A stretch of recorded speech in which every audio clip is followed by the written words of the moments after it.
గాంధీ భవన్లో ఈరోజు పెద్ద ఎత్తున నిరసనలు అయితే వెల్లువెత్తుతున్నాయి. దీనికి ప్రధాన కారణం చూసినట్లయితే రాష్ట్రంలోని యాదవ సామాజిక వర్గానికి సరైన న్యాయం చేయాలి కాంగ్రెస్ ప్రభుత్వం అని చెప్పేసి రాష్ట్రంలోని పలు జిల్లాల నుంచి కూడా పెద్ద ఎత్తున యాదవ సామాజిక వర్గానికి చెందినటువంటి వారైతే ఇక్కడికి రావడం జరిగింది. ఎందుకంటే పాదయాత్రలో రాహుల్ గాంధీ ఇచ్చినటువంటి మాటను అమలు చేయాలి. అదేవిధంగా కామారెడ్డి ఎల్లారెడ్డిగూడలో డిక్లరేషన్కి సంబంధించినటువంటి అంశాలను కూడా మరొకసారి గుర్తు చేసుకోవాలి అని చెప్పేసి కూడా వీళ్ళు మాట్లాడుతున్నారు. ఇక ఈ విషయాలకు సంబంధించి దేవేందర్ యాదవ్ ఉన్నారు సిరిసిల్ల జిల్లా నుంచి. మరి రాష్ట్రంలోని అనేక జిల్లాల నుంచి చాలామంది వచ్చారు. రాష్ట్ర అధ్యక్షులు సామాజిక వర్గానికి సంబంధించినటువంటి దేవేందర్ యాదవ్ ఉన్నారు. సో చెప్పండి, నిజంగా మీ ప్రధాన డిమాండ్ ఏంటి? ఎందుకంటే అధికార ప్రభుత్వం ఒక్కొక్కటిగా ఇచ్చినటువంటి హామీలను అమలు చేస్తూ వస్తుంది. మరి మీ ప్రధాన డిమాండ్ ఏంటి? పెద్ద ఎత్తున ఇక్కడికి రావడం జరిగింది, ఎందుకు వచ్చారు? రాష్ట్ర వ్యాప్తంగా ఈరోజు యాదవుల పట్ల కాంగ్రెస్ ప్రభుత్వం రేవంత్ రెడ్డి గారి నిర్లక్ష్యం వహిస్తున్నటువంటి సందర్భంలో తీవ్ర నిరసన వ్యక్తం చేస్తూ ఇలా యాదవ్ సంఘాల ఆధ్వర్యంలో రాష్ట్ర వ్యాప్తంగా నిరసన వ్యక్తం చేస్తూ గాంధీ భవన్ ముట్టడి కార్యక్రమం వల్ల నిర్వహిస్తున్నాం. ఈ సందర్భంగా అందరికీ హృదయపూర్వక నమస్కారాలు తెలియజేస్తూ మరి వాళ్ళ కాంగ్రెస్ ప్రభుత్వం రాష్ట్ర ప్రభుత్వం వచ్చి ఏర్పడి దాదాపు 2 సంవత్సరాలు కావస్తుంది. స్వాతంత్రం వచ్చి దాదాపు 70 సంవత్సరాలు కావస్తుంది.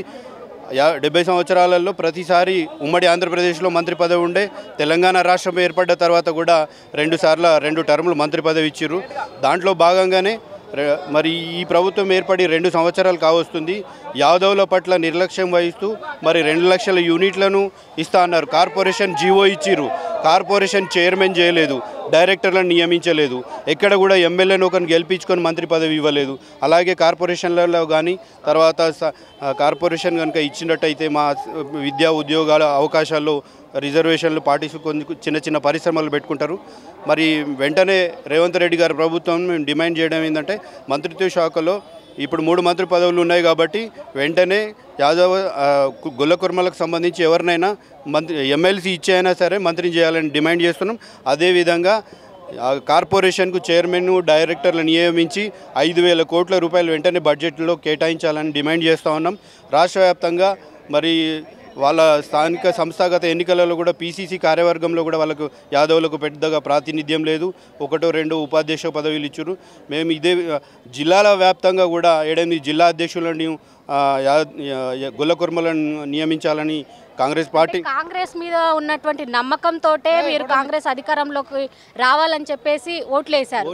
కానీ ఇప్పుడు సంస్థాగత ఎన్నికలు వస్తున్నాయి. మరి ఎన్నికల్లో మీరు ఏ విధంగా మేము సంస్థాగత ఎన్నికల్లో కూడా కాంగ్రెస్ పార్టీ ప్రభుత్వాన్ని కాంగ్రెస్ పార్టీని కూడా డిమాండ్ చేస్తున్నాం. ఏంటంటే స్థానిక సంస్థ ఎన్నికల్లో మండల పరిషత్తులు కానీ, జిల్లా పరిషత్తులు కానీ, గ్రామ పంచాయతీలు కానీ, జిల్లా పరిషత్ చైర్మన్లను కానీ మా జనాభా దామాషా ప్రకారం 16 నుంచి 21% వరకు ఉన్న గొల్లకుర్మలకు మేము 7 జిల్లా పరిషత్లను, మండలాలలో మెజారిటీ మండల పరిషత్లను, ఎంపీటీసీలను, సర్పంచ్లను కేటాయించాల్సిందిగా కాంగ్రెస్ ప్రభుత్వాన్ని అదేవిధంగా పార్టీని కూడా డిమాండ్ చేస్తున్నాం. అన్ని రాజకీయ పక్షాలను కూడా రాబోయే స్థానిక సంస్థ ఎన్నికల్లో మా దామాషా ప్రకారం సీట్లు కేటాయించాలని కోరుతున్నాం.